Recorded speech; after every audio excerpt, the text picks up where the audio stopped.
जाए, बच्चों को अगर मोटिवेट किया जाए, उनको क्या मतलब मोटिवेशन फैक्टर है जो कि उनको मतलब कि फिर से बैक टू बेसिक ला सकते हैं? मोटिवेशन नाम की चीज होती ही नहीं है, मेरे लिए भ्रामक वर्ड है। नमस्कार, हमारे चैनल खुलेआम में एक बार फिर आपका स्वागत है। आज हमारे सामने जो गेस्ट हैं, श्री अभिनय श्रीवास्तव जी, जो कि एक साहित्य प्रेमी, कलाकार और जाने माने बिजनेसमैन भी हैं। अभिनय जी का हार्दिक स्वागत करते हैं अपने चैनल में। थैंक यू, धन्यवाद। सबसे पहला सवाल आपसे ये है कि जहाँ तक जो कि साहित्य में आपकी काफ़ी रुचि रही है, आप खुद एक राइटर हो, आप अच्छा लिखते हो, आप खुद एक अच्छे शायर हो, एक बिजनेसमैन हो, तो आज के डेट में हम ये देख रहे हैं कि लोगों की जो रुचि है वो साहित्य से धीरे धीरे खत्म होती जा रही है। इसके पीछे क्या कारण है? देखिए, इसके पीछे कोई ज़्यादा बड़ा कारण नहीं है, बड़ा छोटा सा कारण है। आप जिसको भी देखेंगे, जिसको भी इन सारी चीज़ों में रुचि है, साहित्य में रुचि है, संस्कृति में रुचि है, वो सारी चीज़ें आपके पास पेरेंट्स की वजह से ही आती हैं। अगर आपके पेरेंट्स देखते हैं अच्छा, सुनते हैं अच्छा, पढ़ते हैं अच्छा, तो वो रोल मॉडलिंग होती है बच्चों के लिए। बिल्कुल। जो मेरे साथ हुई, तो मेरा श्रेय मुझे नहीं जाता, ये मेरे पेरेंट्स को जाता है, क्योंकि उनकी वजह से ये सारी चीज़ें मुझे मुहैया हुई। उस वजह से इंटरेस्ट पैदा हुआ, और ऐसा भी नहीं था कि उन्होंने मुझे इंस्ट्रक्शंस दिए हों, उन्होंने वो चीज़ खुद की थी। वो खुद क्या सुनते थे वो मेरा शौक हो जाता था, वो खुद क्या पढ़ते थे वो मेरा शौक हो जाता था, वो खुद क्या देखते थे वो मेरा शौक हो जाता था, और यहीं से सारे इनपुट्स आए। और जब आप इनपुट्स आते हैं तो output is a by product obviously. So वो आउटपुट में अब निकला जब इतने इनपुट्स वहाँ से आए, तो नो डाउट सारा श्रेय पेरेंट्स को जाता है। आप अपने बच्चे को क्या बनाते हैं हमेशा आपके हाथ में होता है। आप उनकी रुचियाँ क्या जागृत करते हैं ये आपके हाथ में होता है। बच्चा तो बनता है, बच्चा बाद में अपनी चीज़ें लेके आगे बढ़ता है, फिर वो समाज से क्या लेगा वो उसकी रुचि बनेगी, लेकिन समाज से भी उसे क्या लेना है ये जागृति भी माँ बाप ही बच्चे को देते हैं। बिल्कुल बिल्कुल। तो जैसे लोगों की साहित्य से रुचि इस बीच देखिए आप काफ़ी मतलब कम होती जा रही है, लगभग खत्म इससे होती जा रही है, तो इसका इम्पैक्ट भी तो समाज में बहुत अच्छा या बुरा पड़ने वाला है। तो आपके हिसाब से क्या इम्पैक्ट हो सकता है जो आप देख रहे हो? आपने बचपन में सुना होगा, साहित्य समाज का दर्पण है। जी जी जी। अब इसके दो तरीके हो सकते लेने के, एक साहित्य समाज का दर्पण है या समाज साहित्य का दर्पण है। राइट, ये दोनों चीज़ें एक साथ ही चलती हैं। बिल्कुल बिल्कुल। अब ये सेंटेंस जिसने भी लिखा होगा या जिसने भी कहा होगा वो बेमतलब का नहीं था, बिल्कुल उसके बहुत गहरे अर्थ थे, जो आज भी आप देख सकते हैं कि अगर आप जिन चीज़ों को व्यक्तित्व कहते हैं, जिन जिन जिन लोगों को आप व्यक्तित्व या जिन लोगों को आप शख्सियत कहते हैं, वो कहाँ से बनती हैं, उन्होंने क्या पढ़ा है आप देखिए। आज सक्सेसफुल बिजनेसमैन भी आप सुनेंगे तो उनकी एक रूटीन आप देखिएगा कि वो कुछ पढ़ते हैं। हमेशा एक रूटीन में उनकी एक हैबिट है कि वो कोई ना कोई साहित्य पढ़ते रहते हैं हमेशा। अंबानी जी भी हर हफ्ते एक बुक खत्म करते हैं, ये उनकी आदत है। तो बिजनेसमैन हो, शख्सियत हो, व्यक्तित्व हो, आम आदमी हो, खास आदमी हो, वो क्या पढ़ता है, क्या सुनता है, क्या देखता है, और फिर उसके बाद कहाँ जीता है, वही उसका व्यक्तित्व बनाएगी। तो बिल्कुल। इम्पैक्ट तो नो डाउट साहित्य का बहुत बड़ा है, और अगर आज किसी को ये मुहैया नहीं हो पा रहा है, और नेक्स्ट जनरेशन को अगर इसलिए लोग बोलते हैं कि उन तक नहीं जा रही है बात, तो वो इसलिए क्योंकि उन तक आए ही नहीं है वो। ऐसा नहीं है कि वो बेरुखे लोग थे जिनको कि नई जनरेशन एकदम अलग से आई है जो पैदा ही हुई थी कि नहीं हम इसको नहीं पाएंगे, नहीं, उनको मिला ही नहीं, बिल्कुल उन्हें बिल्कुल। पता ही नहीं है। अगर आपके माँ बाप हनी सिंह सुन रहे हैं तो आपका बच्चा पंडित भीमसेन जोशी के बारे में नहीं जान सकता। बिल्कुल हनी सिंह ही सुनेगा। वो उसके लिए भारत का म्यूजिक वही है, उसको बिल्कुल। भारतीय संगीत ही नहीं मालूम, क्योंकि उसने सुना ही नहीं घर में। हमने सुना, हमें पता है। आज की डेट में मैं ये देख रहा हूँ कि लोगों के अंदर से मतलब जो नई जनरेशन है उसके अंदर से थॉट क्रिएटिविटी जैसे विलुप्त सी होती जा रही है। वो सब कुछ कॉपी पेस्ट कर रहे हैं, या जैसे उनके मतलब उनके उनके अंदर किसी ने जैसे कि थॉट प्रोसेस या कोई चीज़ें इनबिल्ड कर या मतलब एक तरह से जो है जैसे रिमोटली फिट कर दी हो, बस उसी वे में वो चल रहे हैं। हर चीज़ कॉपी पेस्ट जैसा कर रहे हैं, मतलब कुछ नया लेके आ ही नहीं रहे हैं। तो इसका वजह क्या कारण है? वजह है जिसको आप क्रिएटिविटी बोलते हैं, वो बहुत मजबूत आपके बेसिक्स से निकल के बाहर आती है।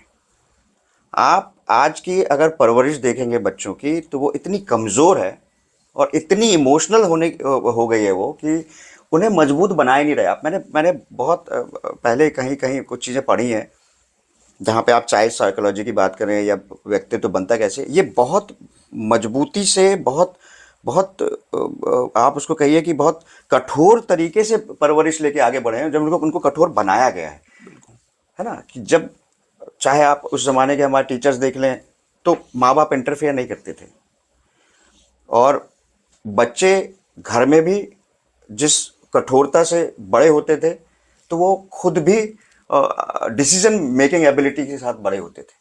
आज आप बच्चों में डिसीजन एबिलिटी नहीं देखेंगे, they can not decide anything, they are dependent emotionally, physically, सभी तरीके से। तो क्रिएटिविटी पैदा ही कहाँ से होगी? क्रिएटिविटी पैदा होने के लिए आपको उन कठोर चीज़ों से निकलना चाहिए। ओशो का एक मेरे को बहुत अच्छा स्टेटमेंट याद है, जो उन्होंने कहा था कि 1 साल से 15 साल तक का बच्चा जितना आप उसे आग में जला सकते हैं आप जला लीजिए, वो बनेगा ही। आपको डर लगता है कि वो थक जाएगा, आपको डर लगता है उसे चोट लगेगी, आपको डर लगता है उसका ये बनेगा, नहीं होता। आप जिस परवरिश के साथ आज बच्चे पाल रहे हैं, उस परवरिश की वजह से बच्चा कमज़ोर बन रहा है, प्रोग्राम्ड है, वो रोबोट है। वो जिसको आप इंटेलिजेंट बच्चा कह रहे हैं, he is just an robot. Yes. उसमें क्रिएटिविटी आएगी तब ना, जब आप क्रिएटिव चीज़ें उसके अंदर इनपुट डालेंगे तब ना। बिल्कुल।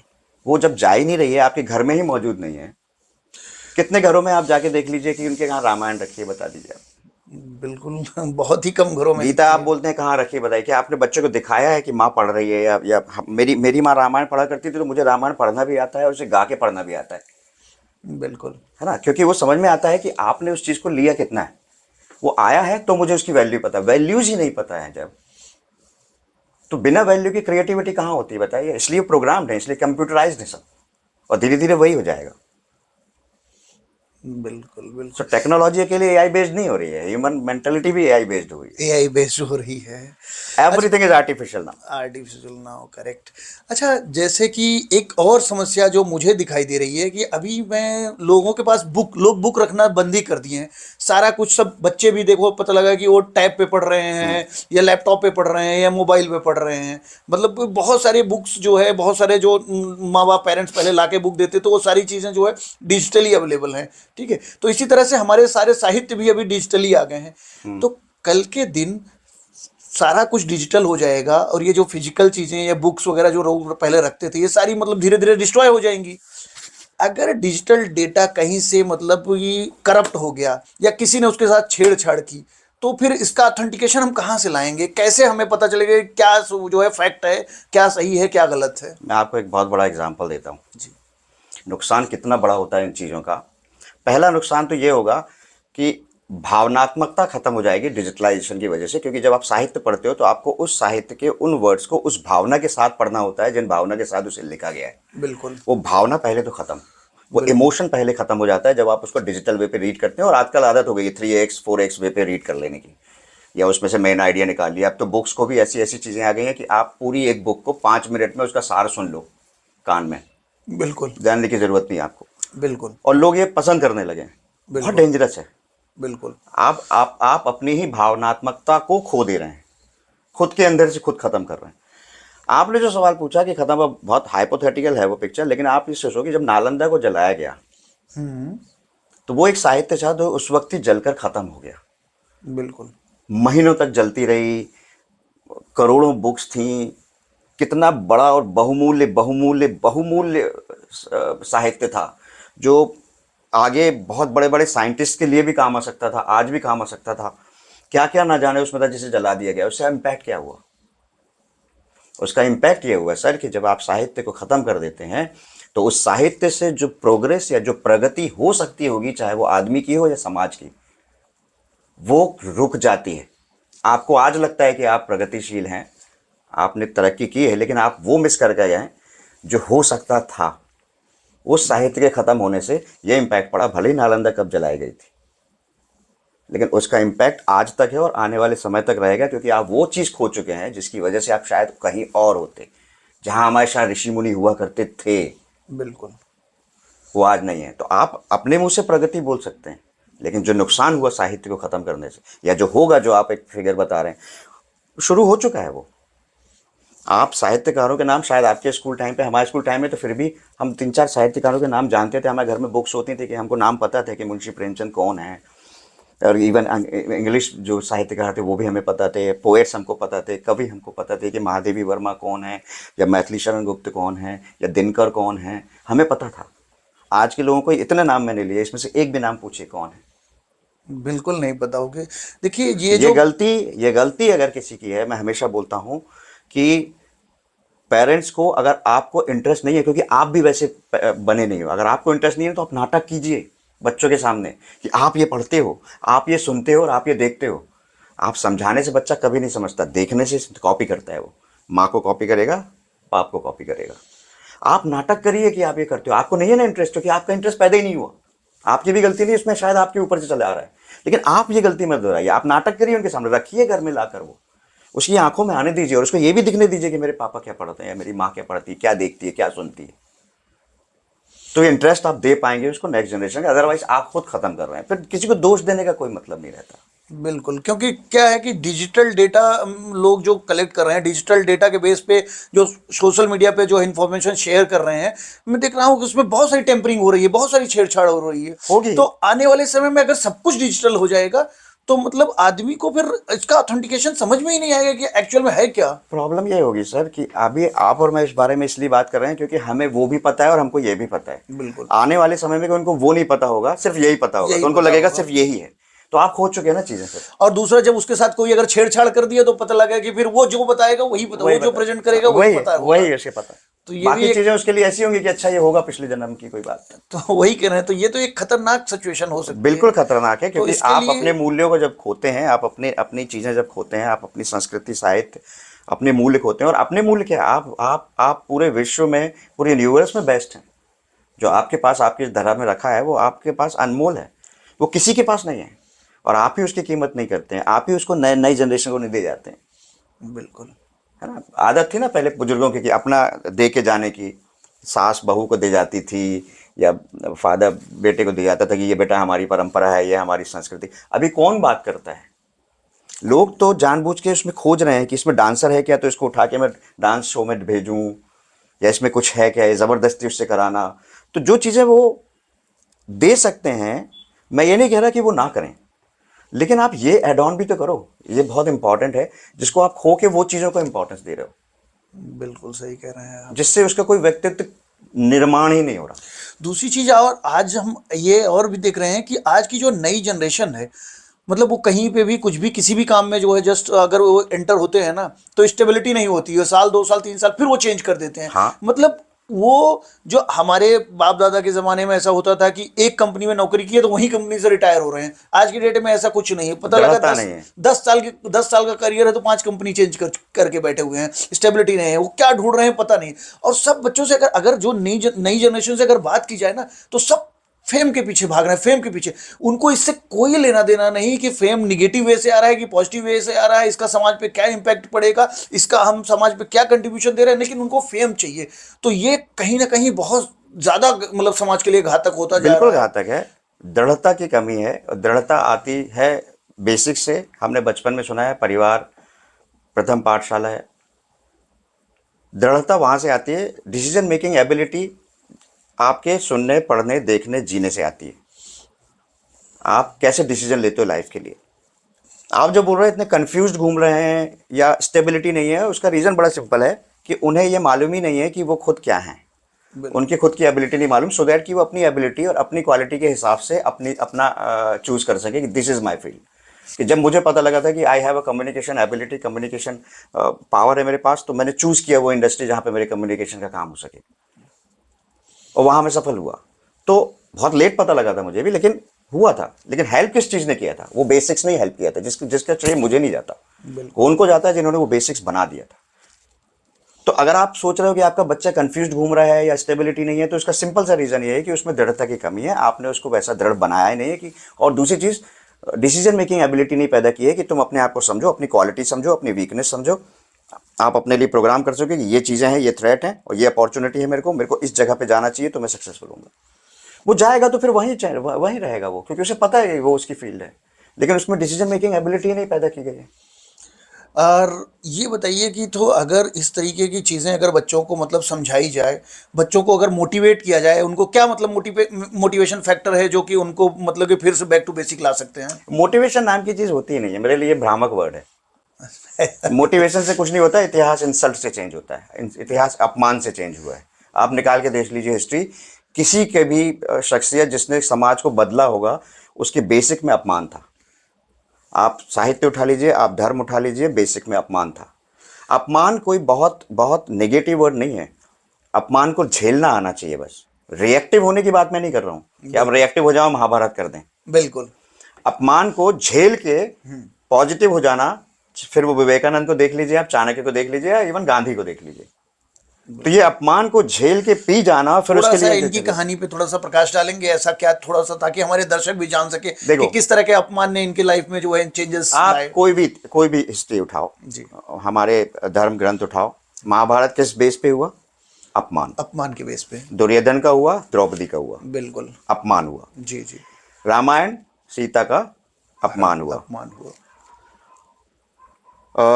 गांधी, इन्हें ट्रेन से अंग्रेजों ने फेंक दिया साउथ अफ्रीका में। साउथ अफ्रीका में। जी जी जी। वहीं से टर्न अराउंड हो गया। बिल्कुल, तभी वो आजादी की लड़ाई में हाँ, और इन सब चीजों साउथ के लिए अफ्रीका से भी भगाऊंगा और भारत से भी भगाऊंगा, भारत से भी भगाऊंगा। वो चेंज हो गया। बिल्कुल। विवेकानंद जी ने तो हिस्ट्री में पूरे हिंदू धर्म को पताका फहरा दी। ठीक है। बिल्कुल। और एग्जाम्पल ले लीजिए आप चाणक्य का। चाणक्य। वो तो पूरा का पूरा तंत्र ही बदल दिया। पूरा का पूरा इतिहास ही वहां से दूसरा हो गया, जब चंद्रगुप्त मौर्य को बिठा दिया उसने लाकर। तो अगर मगध में वो चोटी नहीं खोली होती कि मैं बांधूंगा ही नहीं अब, बिल्कुल। जब तक इसका नहीं खत्म, तो वो अपमान ही हुआ था ना। बिल्कुल। बिल्कुल। आप और स्टोरी में चले जाइए, जितनी भी स्टोरी में आपको जानी है। आपने अभी मूवीज देखी होगी, कौन सी दीपिका और इसकी मूवी आई थी रणवीर की, जिसमें वो उसके उसके वहां पे वो रहता है पंडित, जिसका वो अपमान करके निकालता है, फिर वो दूसरे पास में जाता है और वो करता है। एक मूवी अभी आई थी, हाँ, पद्मावत। पद्मावत। पद्मावत। पद्मावत की स्टोरी भी वही है। बिल्कुल। अपमान की एक कहानी। एक बंदे ने अपमान के बदले सारा कर दिया। अब इसमें नेगेटिव है, पॉजिटिव भी है, इसलिए मैंने बोला अपमान झेल जाना सीख लेना चाहिए। अब आज के बच्चों को अपमान झेलना तो बहुत दूर की बात है, कड़े शब्द नहीं झेल पाते हैं। बिल्कुल। हमने जितनी पिटाइयां झेली होंगी, हमने जितनी चीजें झेली होंगी, और इसके बाद हम अपने प्लेग्राउंड में ही होते थे। तो बिल्कुल। दूसरे दिन वहां से तो डरे हुए हों कैसे भी हो, लेकिन हमारे मन में तो कभी भी नहीं आई ये बात। इतनी दृढ़ता थी हमारे अंदर, इतना साहित्य था हमारे अंदर, इतनी मजबूती थी हमारे अंदर कि सुसाइड क्या होता है ये। अभी आप डांट दीजिए, बच्चे को फेल हो गया, कुछ हो गया, मार्क्स आ गए, नहीं आए। और कहाँ पेरेंटिंग उतनी होती थी उस जमाने में, बड़ी बेसिक पेरेंटिंग थी और मजबूत बच्चे बन रहे थे। अभी इतनी पेरेंटिंग है, इतनी पेरेंटिंग है, इतनी पेरेंटिंग है, और बच्चा इतना प्रोग्राम्ड रोबोट और छोटा सा नाजुक सा बन के पैदा हो रहा है। बिल्कुल सही करें। तो आप जो मोटिवेशन बोलते हो वो 5 मिनट का फैक्टर होता है, जो 5 मिनट में आपका रक्त संचार, आपका ब्लड सर्कुलेशन हाई होता है, उसको सुन के, और 10 मिनट बाद आप भूल जाते हो। अपमान कितने दिन भूलते हो आप? बिल्कुल, वो तो लॉन्ग टर्म चलता है, वो तो कभी आदमी नहीं बोलता। अपमान से ही बदलती है दुनिया। जिस दिन उसका अपमान होगा उस दिन वो बदलेगा, या तो वो जाएगा कमजोर होगा तो, या झेल जाएगा और बदल देगा।